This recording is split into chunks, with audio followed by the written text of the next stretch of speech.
નમસ્કાર દર્શક મિત્રો, હું છું જિગ્નેશ મહેતા. ગ્રામ્ય ન્યૂઝના ડિજિટલ પ્લેટફોર્મમાં આપનું સ્વાગત છે. જોઈએ આજના મુખ્ય સમાચાર.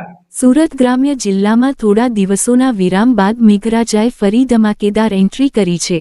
જિલ્લાના અનેક તાલુકાઓમાં ધોધમાર વરસાદ વરસતા વાતાવરણમાં ઠંડક પ્રસરી છે. બારડોલીમાં ભારે વરસાદને કારણે અનેક માર્ગો પર પાણી ભરાઈ જતા વાહનચાલકોને હાલાકીનો સામનો કરવો પડ્યો.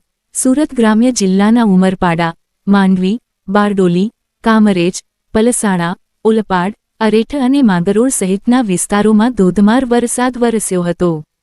બારડોલીમાં સાંજના સમયે પડેલા ભારે વરસાદના કારણે શહેરના અનેક રસ્તાઓ પર પાણી ભરાઈ ગયા હતા.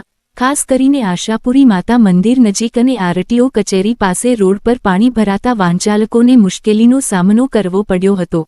વરસાદને કારણે વાતાવરણમાં ઠંડક પ્રસરી છે અને લોકોને ગરમીમાંથી રાહત મળી છે. બીજી તરફ ખેડૂતોમાં પણ ખુશીનો માહોલ જોવા મળી રહ્યો છે. વરસાદથી ખેતીના પાકને ફાયદો થવાની આશા વ્યક્ત કરવામાં આવી રહી છે.